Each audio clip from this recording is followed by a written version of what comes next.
There are men who spent their whole lives building walls, alliances, comfort, approval, the warm architecture of being needed. Musashi walked a different path entirely. He called it Dokkodo, the way of the solitary. 21 precepts he wrote in 1645, 7 days before he died, alone in a mountain cave. Not as farewell wisdom, as the final summary of a mind that had spent 60 years becoming unbreakable. Most people will read those precepts and think they're about discipline. They are not. They are about something far more unsettling: the systematic elimination of everything that can be used against you. Principle 1. Never accept comfort as your default state. Musashi was 13 years old when he killed his first man in single combat. His opponent, Arima Kihei, was an experienced swordsman traveling the provinces, issuing public challenges. Musashi answered with a wooden stick. He beat the man to death. What happened afterward is what history misses. Musashi didn't celebrate, didn't settle into a school, didn't seek a master's endorsement, didn't convert the victory into status. He walked away from every structure that would have made him comfortable. He spent the next 50 years deliberately refusing ease. He slept in open ground when beds were available. He refused to wash his body with hot water. He never married. He never took a permanent home. This was not asceticism for its own sake. It was engineering. A man accustomed to comfort has a vulnerability that can be found, located, exploited. You want him to capitulate? Remove what he's grown to need. His resistance dissolves at the exact temperature of his softness. Musashi refused to have a temperature. He removed the pressure point before anyone could find it. Think about your own life. What have you told yourself you cannot function without? The particular apartment, the specific person's approval, the salary level below which everything feels like failure, the morning ritual without which the day won't hold. Every one of those dependencies is a door in your armor. And you built it yourself, quietly, one accommodation at a time. The mind that needs nothing to remain stable is the mind that can't be destabilized. That is not the beginning of the philosophy. That is only the foundation. The structure built on top of it is far stranger. And the next principle is the one nobody wants to hear, because it directly targets the thing most people believe makes them strong. Principle 2. Do not seek external validation, not even from those who love you. Musashi fought 61 duels across his lifetime. He was never defeated. Historians, biographers, students of the sword have spent centuries analyzing his technique, his footwork, his grip, the angle of his strikes. They miss the more important variable. In 1612, at the age of 29, he fought his most famous duel against Sasaki Kojiro on the island of Ganryujima. Kojiro was celebrated throughout Japan as the superior swordsman. His technique with the nodachi, the oversized blade he had mastered, was considered without equal. The entire country expected him to win. Musashi arrived 2 hours late. He arrived disheveled, having slept on the boat. He carved his weapon from the wooden oar during the crossing. He yawned. This is what most people see as psychological warfare, a tactic to unsettle Kojiro. It was not primarily that. It was evidence of a man so completely severed from external judgment that the opinion of an entire nation watching him arrive late and underprepared registered as nothing, as silence. Kojiro screamed at him. Musashi smiled. The duel lasted less than a second. Musashi struck once, killing him instantly, turned, and walked back to the boat. The man who requires the approval of the audience to feel prepared is fighting two battles simultaneously, one against the opponent in front of him, one against the version of himself that fears what the audience thinks. Musashi had won the second battle so completely that only the first one remained, and the first one was easy. This principle extends far beyond combat. The person whose sense of direction depends on the agreement of people they respect is navigating by a compass that others can pick up and spin. Tell him his idea is flawed, and he reconsiders. Tell her she's making a mistake, and she hesitates. Tell them both you're disappointed, and watch the plan dissolve. Musashi's Dokkodo is explicit. Do not let attachment to anything outside yourself determine the stability of what is inside. Not reputation, not love, not loyalty, not the admiration of people whose admiration you've earned. This sounds cold. It is not cold. It is the only structure that functions when everything external removes itself, which it always eventually does. But there is something deeper beneath this principle, something Musashi understood that his contemporaries never grasped, a relationship with time that made every other warrior who faced him feel, without being able to articulate why, that they were fighting a man who had already arrived somewhere they hadn't reached yet. Principle 3. Do not regret what you have done. Musashi killed men. Not in war, where killing dissolves into collective action, and the individual bullet finds no individual conscience. In single combat, face to face, with full deliberation. He made decisions, and those decisions ended lives. He never expressed regret. This is the thing that disturbs modern readers most about him, and it reveals something important about how they understand regret. They believe regret is moral seriousness.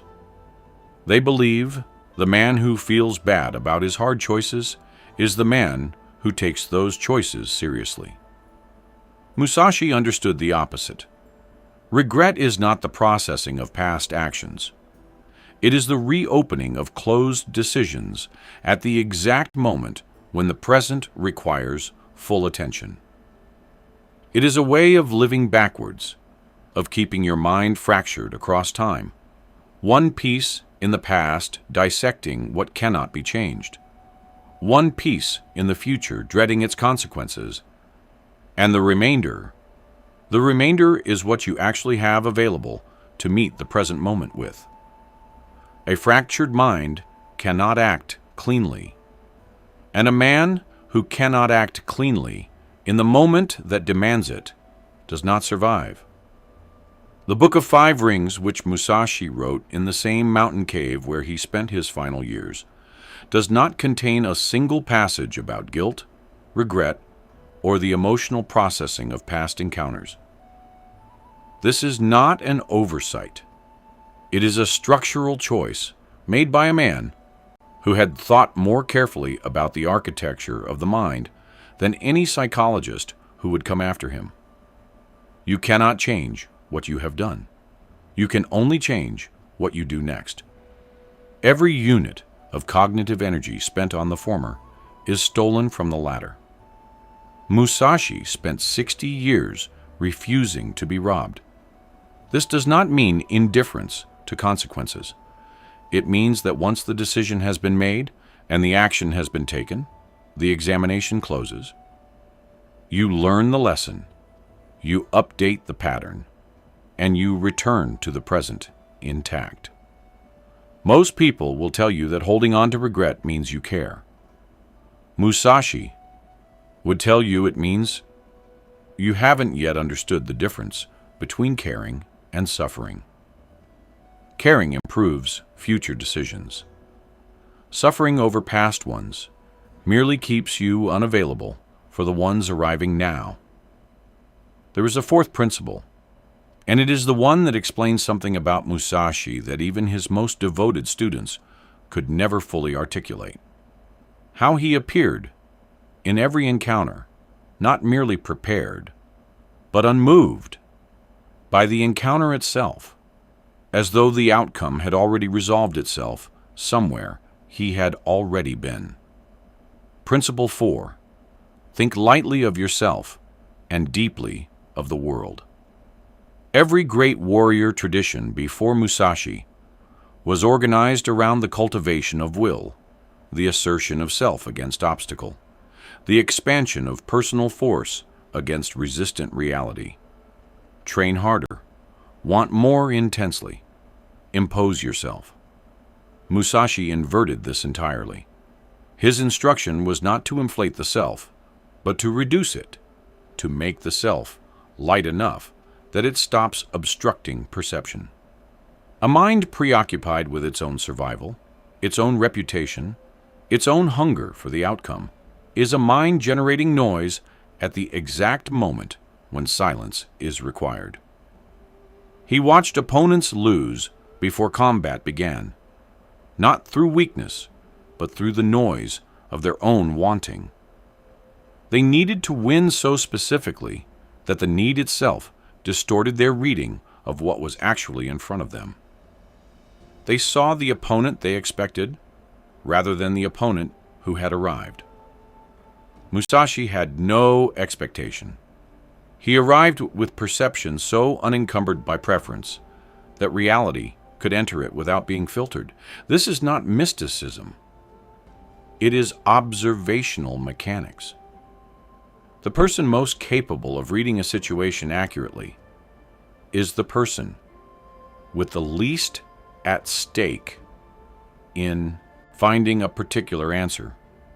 Their perception has no agenda and therefore misses nothing. In every field, the practitioner who has transcended their need for personal validation produces work of a different quality than one still performing for approval. The scientist who no longer needs the result to confirm their theory generates better data. The leader who no longer needs to be right makes better decisions. The negotiator who no longer needs the deal closes more of them.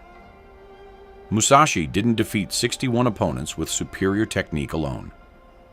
He defeated them by arriving in each encounter as a clear surface, a mirror, while they arrived as men with things to prove, losses to avenge, reputations to protect.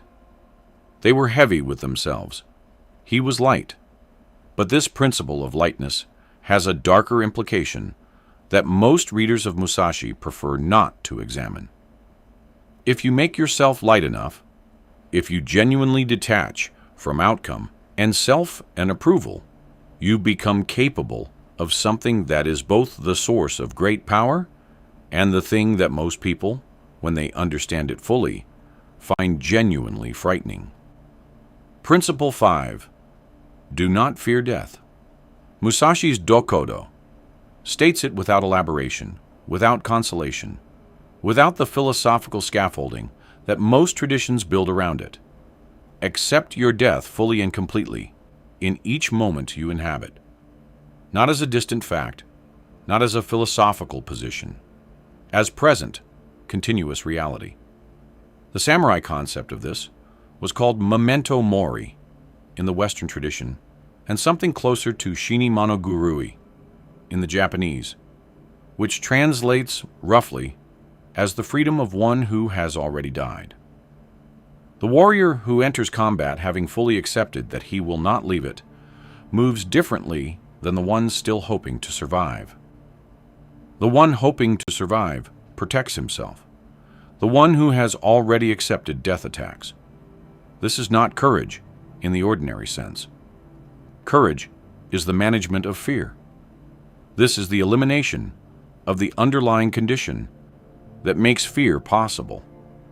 A man can only be threatened with what he has not already surrendered. Take everything from a man who owns nothing, and you have taken nothing. Threaten a man with death who has already accepted it, and you are waving an unloaded weapon at a person who has already read the chamber. Musashi spent decades in poverty he had chosen, solitude he had chosen, discomfort he had chosen, precisely so that the loss of any of it would register as nothing. And beneath all of those surrendered attachments, at the very bottom of the list, was life itself. This is why his opponents felt, without being able to articulate it, that something was wrong before the duel began. They were preparing to threaten a man who had already removed himself from the category of the threatenable. You cannot be blackmailed with what you've already given away. Most people believe this principle is about warrior psychology, about preparing for physical death and physical combat. It is more broadly applicable than that.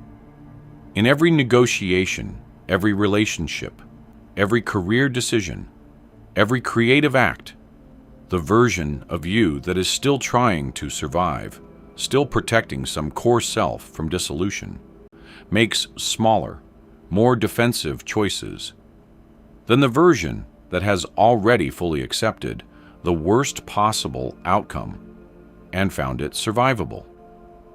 The person who is afraid to lose the job cannot negotiate salary. The person afraid to lose the relationship cannot set terms within it. The person afraid their work will be rejected cannot produce their actual best work. Fear of death, in all its non-literal forms, is the mechanism by which the world controls people who believe themselves free. Musashi's answer was simple and total. Give it up. Give it all up, preemptively, in advance, before anyone can take it from you. What remains after that surrender is the sixth principle, the one that ties everything together, the one that explains why this philosophy is not a path to isolation or coldness, but to something that most people who pursue power never locate. Principle 6. Respect the gods without relying on them. Musashi was a deeply spiritual man who trusted nothing outside himself. He visited shrines, he prayed, he respected the architecture of belief that others had built. And then he walked out of the shrine and made his decisions as though the gods had offered nothing and owed him nothing. This is the precise opposite of most approaches to spirituality, which function as a form of delegation. I believe, therefore, something outside me is responsible for the outcome. I have faith, therefore the weight is partly carried by something other than my own will and perception. Musashi refused that comfort with the same consistency he refused hot baths and permanent homes. Not because he was arrogant, because he understood that any system which places partial responsibility for your outcomes outside yourself is a system that will fail you at the exact moment you cannot afford failure. The gods are silent in the moment of the duel. The moment when everything is decided is always a moment of complete, absolute, and unshared solitude. The man who trained as though the gods would not intervene arrives at that moment with everything he requires already inside him. The man who trained with partial reliance on something external arrives at that moment and finds the external party unavailable.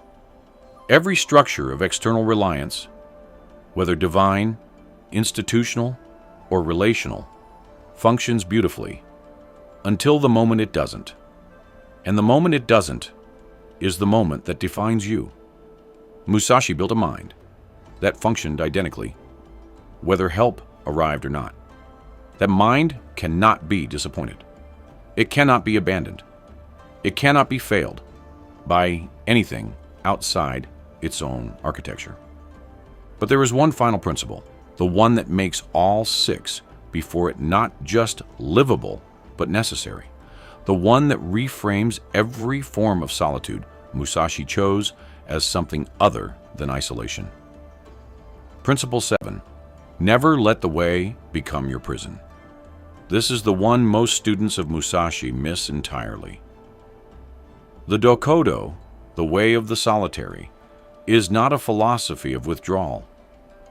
It is not a prescription for coldness or disconnection or the contemptuous rejection of other people. Musashi had students he taught with genuine care. He painted, he wrote poetry, he forged friendships that lasted decades. The solitude he described was internal architecture, not external existence. He was not alone because he couldn't connect. He was internally independent because he had understood that the version of connection which requires you to surrender your stability is not connection at all. It is merger, the dissolution of self into the other person's needs, fears, and capacity to withdraw. True presence with another person requires that you bring an intact self to the encounter, a self that has made itself dependent on the encounter for its stability cannot be fully present within it, because it is simultaneously managing its own survival. The warrior who has accepted death is more fully alive in each moment than the one still protecting himself from it. The person who has released attachment to approval is more genuinely warm than the one performing warmth in exchange for it. The mind that needs nothing from the encounter can give everything to it. This is the final thing Musashi understood, that his critics never did. The way of the solitary was not a way of being alone. It was a way of being so completely whole within yourself that whatever you brought to others was given freely, without negotiation, without the hidden invoice of emotional dependency. He sat in that cave in 1645, dying of what historians believe was lung cancer, and he wrote 21 precepts in 2 hours. No revision, no uncertainty. A man who has spent 60 years becoming unbreakable knows exactly what he has learned. The question he left behind is not whether you admire what he built. The question is whether you are willing to pay the price he paid to build it. Not the poverty, not the solitude, not the discomfort. Those are the surface cost. The real cost is the willingness to meet every moment of your life without requiring the moment to be different from what it is. Most people will find that cost too high. Most people are correct to find it too high. Musashi was not most people. The question that remains, the one he left deliberately unanswered, is whether you are. Sonnet 4.6